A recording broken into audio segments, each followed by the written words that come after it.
ലോക മാതൃഭാഷാ ദിനം. ഭാഷ എന്ന് പറയുന്നത് ഒരു സംസ്കാരം കൂടിയാണ്. ഭാഷ മരിക്കുമ്പോൾ ഇല്ലാവുന്നത് നമ്മുടെ സംസ്കാരം കൂടിയാണ്. നമുക്കറിയാം, മാറുന്ന കാലത്ത് പ്രാദേശിക ഭാഷകൾ നേരിടുന്ന വലിയ വെല്ലുവിളിയുണ്ട്. പ്രത്യേകിച്ച് ഇംഗ്ലീഷ് പോലുള്ള ഒരു ഗ്ലോബൽ ലാംഗ്വേജിൻ്റെ പ്രസക്തി കൂടി വരുന്നൊരു കാലത്ത്. കാരണം കുട്ടികളൊക്കെ വിദേശത്തേക്ക് പോകുന്നു.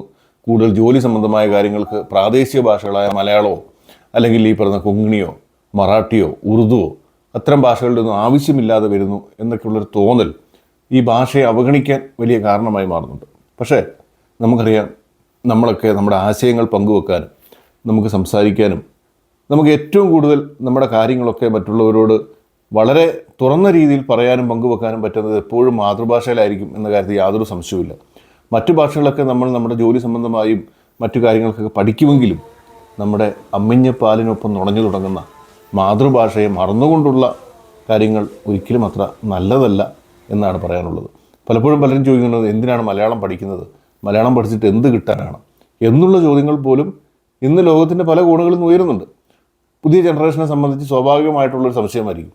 പക്ഷേ നമ്മളൊന്നും ഓർക്കണം, ഭാഷ മരിക്കുമ്പോൾ എന്നേക്കുമായി മരിക്കുന്നത് ഒരു സംസ്കാരം കൂടിയാണ്. നമ്മുടെ കുട്ടികൾക്കും മലയാളത്തെക്കുറിച്ചും മലയാള ഭാഷയെക്കുറിച്ചും പറഞ്ഞു കൊടുക്കാൻ ഈ ദിവസം നമുക്ക് ഉപയോഗിക്കാൻ കഴിയട്ടെ എന്ന് ആശംസിക്കുന്നു.